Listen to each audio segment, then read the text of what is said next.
నమస్తే welcome to prime net desk analysis నేను మీ బ్రహ్మనాయుడు ఆ నియోజకవర్గంలో ఓటమి చెందినప్పటికీ కింగ్ మేకర్ అతడే కింగ్ కూడా అతడే ఆమంచి కృష్ణమోహన్ చీరాల మాజీ శాసనసభ్యుడు 2009లో కాంగ్రెస్ పార్టీ తరపు నుంచి చీరాల నియోజకవర్గంలో ఎమ్మెల్యేగా గెలిచిన ఆమంచి కృష్ణమోహన్ నియోజకవర్గంలో తనదైన ముద్ర వేసుకోవడంతో పాటు నియోజకవర్గ వ్యాప్తంగా తనకంటూ ఒక బలమైనటువంటి అనుచర గణాన్ని ఏర్పాటు చేసుకున్నారు.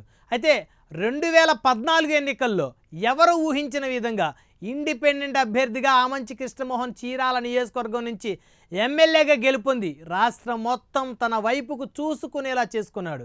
2009, 2014 రెండు ఎన్నికల్లోనూ చీరాల నుంచి ఎమ్మెల్యేగా గెలిచి చీరాల నియోజకవర్గ అభివృద్ధిలో ఆమంచి కృష్ణమోహన్ తనదైన మార్కు వేసుకున్నారు. నియోజకవర్గంలో ప్రతి ఒక్కరిని పేరు పెట్టి పిలిచి పలకరించేంత చనువు ఆమంచి కృష్ణమోహన్కి ఉందంటే ఆ నియోజకవర్గ వాసులతోటి ఆయనకున్నటువంటి సత్సంబంధాల గురించి అయితే వేరే చెప్పాల్సినటువంటి అవసరం లేదని చెప్పుకోవచ్చు.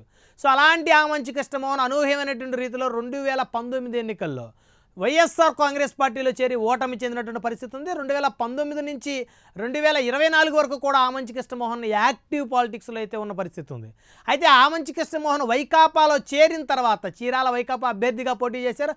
అప్పుడు కరణం బలరాం కృష్ణమూర్తి ఎవరైతే ప్రకాశం జిల్లాలో తెలుగుదేశం పార్టీ సీనియర్ నాయకుడిగా ఉన్నటువంటి కరణం బలరాం కృష్ణమూర్తి ఉన్నారో ఆయన చీరాల నియోజకవర్గంలో ఆమంచి కృష్ణమోహన్ మీద పోటీ చేసి దాదాపు 17,000 ఓట్ల మెజార్టీతో ఆ రోజు గెలుపొందిన పరిస్థితి ఉంది. ఆ రోజు ఎన్నికలో ఆమంచి వర్సెస్ యాంటీ ఆమంచిగా నియోజకవర్గంలో జరిగిన తరుణంలో ఆమంచి కృష్ణమోహన్ అనూహ్య రీతిలో ఓటమి చూడాల్సిన పరిస్థితి ఏర్పడింది.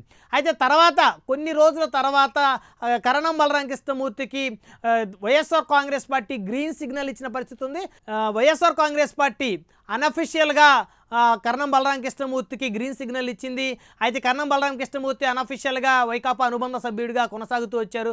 ఆయన కానీ ఆయన కుమారుడు కరణం వెంకటేష్ కానీ వారిద్దరూ కూడా చీరాల నియోజకవర్గంలో మరి తమదైనటువంటి రీతిలో రాజకీయాలు చేసిన పరిస్థితి ఉంది.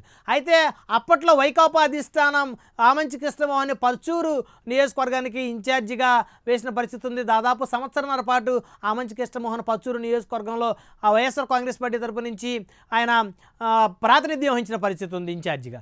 సో ఆ రోజు ఆమంచి కృష్ణమోహన్ వైఎస్ఆర్ కాంగ్రెస్ పార్టీ అధిష్టానం చీరాల టికెట్ను వేరే బీసీ సామాజిక వర్గానికి ఇస్తామని చెప్పేసి నమ్మించి నచ్చజెప్పి ఆయన పర్చూరు నియోజకవర్గానికి ట్రాన్స్ఫర్ చేసిన పరిస్థితుల్లో కానీ ఇచ్చిన మాట జగన్మోహన్ రెడ్డి నిలబెట్టుకోకుండా కరణం బలరాం కృష్ణమూర్తి కుమారుడు కరణం వెంకటేష్కి టికెట్ ఇచ్చిన నెపంతో ఆమంచి కృష్ణమోహన్ మళ్ళీ పర్చూరు వదిలిపెట్టి తన సొంత గడ్డైన చీరాల నియోజకవర్గంలో కాంగ్రెస్ పార్టీ తరపు నుంచి అయితే పోటీ చేసి దాదాపు 41,000 ఓట్లు సాధించి మళ్ళీ రాష్ట్రం మొత్తం తన వైపుకి తిరిగి చూసుకునేలా చేసుకున్నారు.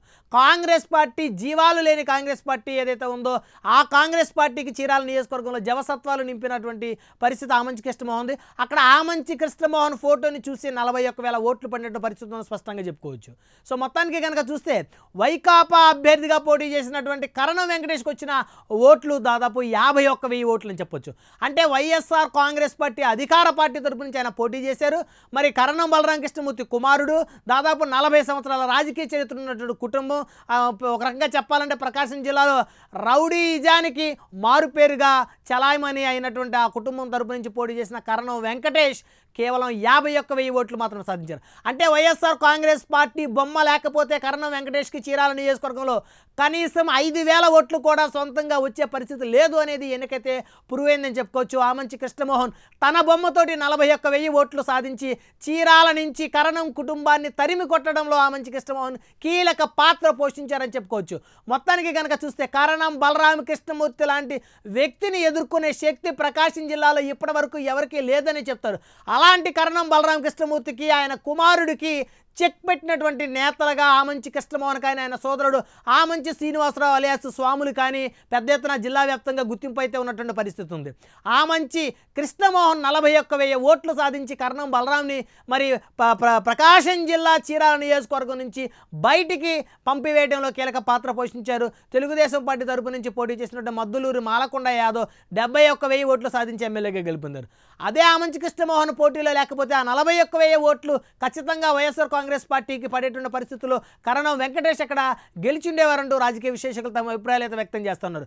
ఏది ఏమైనప్పటికీ కూడా కరణం కుటుంబానికి రాజకీయ భవిష్యత్తు లేకుండా చేసినటువంటి ఆమంచి కృష్ణమోహన్ ప్రకాశం జిల్లా వ్యాప్తంగా అందరి యొక్క ప్రశంసలు అయితే అందుకుంటున్న పరిస్థితి అయితే చాలా స్పష్టంగా కనబడతా ఉంది.